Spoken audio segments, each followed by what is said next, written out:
Hello friends, আমি তনুশ্রী। প্রতিদিনের মতো আবার আমার রান্নাঘরে রেসিপি নিয়ে হাজির হয়ে গেছি। আপনারা কেমন আছেন ফ্রেন্ডস? আশা করি আপনারা ভালোই আছেন। আপনাদের ভালোবাসায়, ভগবানের আশীর্বাদে আমিও ভালো আছি। আজকের রেসিপিটা দেখার জন্য সবাইকে জানাই স্বাগত। আজকের রেসিপিটা হচ্ছে কাটুয়ার ডাঁটা আলু দিয়ে চিংড়ি মাছের ঝোল। আগে থেকে গ্যাস অন করে কড়াইতে খালি কড়াইয়ের মধ্যে জল দিয়ে বসিয়ে দিয়েছি। তার মধ্যে ডাঁটাগুলো দিয়ে দেবো।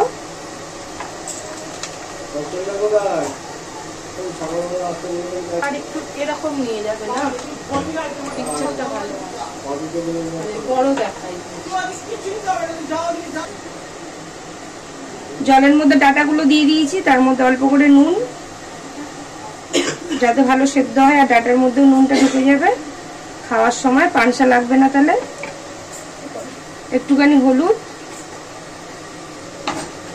নাড়িয়ে নেব।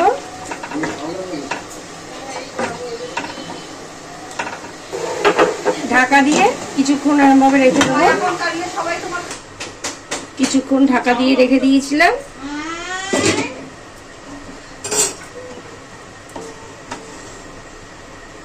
ডাঁটাটা সেদ্ধ হয়ে গেছে। এবার আমি একটা ঝুড়িতে ঢেলে জলটা ঝরিয়ে নেব। খালি কড়াই আবার বসিয়ে দিয়েছি, কড়াই গরম হয়ে গেছে। কড়াইতে দিয়ে দেবো সরষের তেল। তেলটা গরম হওয়ার জন্য একটু সময় নেব।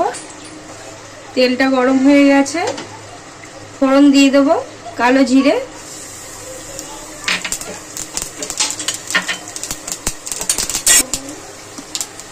আগে থেকে আলুগুলো এরকম লম্বা লম্বা করে কেটে রেখেছিলাম, আলুগুলোকে দিয়ে দেবো তেলের মধ্যে।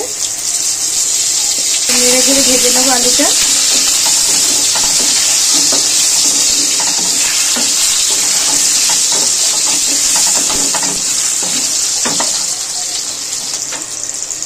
আলুগুলো ভাজতে ভাজতে আলুগুলোর মধ্যে আগে থেকে চিংড়ি মাছ কেটে রেখে দিয়েছিলাম, চিংড়ি মাছটাও দিয়ে দিলাম আলুটার মধ্যে। নুন দিয়ে দেবো, হলুদও দিয়ে দেবো একটু।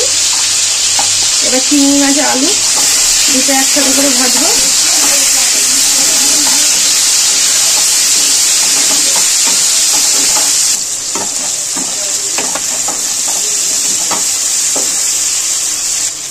চিংড়ি মাছ আর আলুটা ভালো করে ভাজা হয়ে গেছে নুন হলুদ দিয়ে।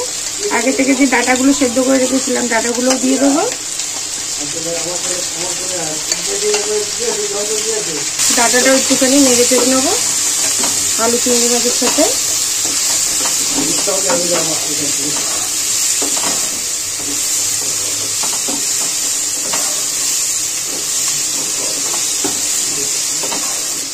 ডাঁটাটাও নেড়ে চেড়ে একটুখানি ভেজে নিয়েছি। এবার মশলা দেবো।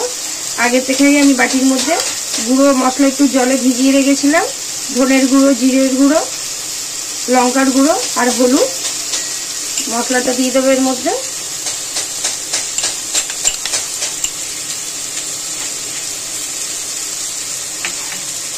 তার সাথে দিয়ে দেবো আদা বাটা। মশলাটাকে ভালো করে কষিয়ে নেবো।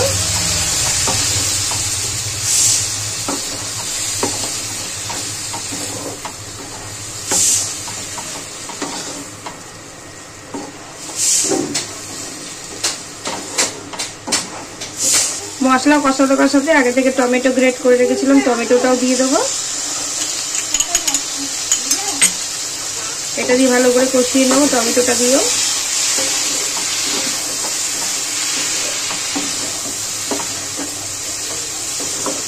ভালো করে মশলাটা কষিয়ে নিয়েছি। মশলা দিয়ে তো তেল ছাড়তেও শুরু করেছে। এবার আমি জল দিয়ে দেবো পরিমাণ মতো। এটা ঝোল করব, তাই জন্য একটুখানি বেশিই জল দেবো।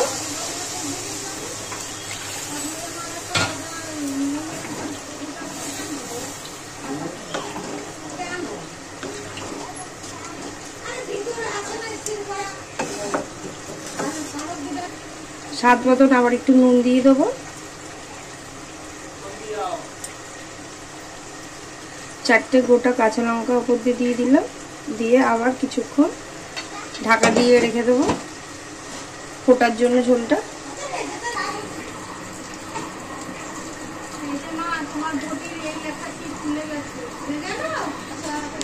ঢাকাটা এবার খুলে দেব। বেশ কিছুক্ষণ হয়ে গেছে ঢাকা দিয়ে রেখেছি।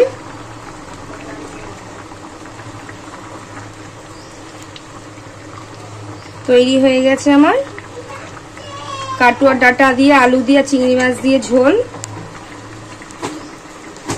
ব্যাস নামানোর আগে আর একটা জিনিস একটু দিয়ে দেবো।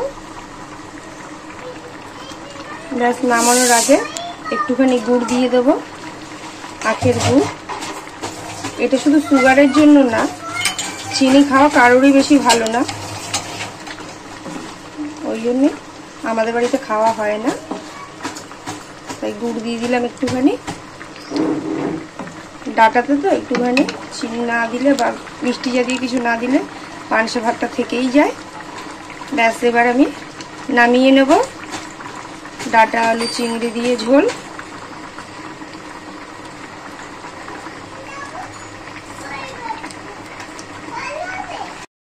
গরমের দিনে এরকম কাটোয়ার ডাটা দিয়ে আলু দিয়ে আর চিংড়ি মাছ দিয়ে এরকম ঝোল করে দেখবেন, খুবই ভালো লাগবে। সাথে যদি একটুখানি এরকম গন্ধরাজ লেবু হয়, দুর্দান্ত লাগবে।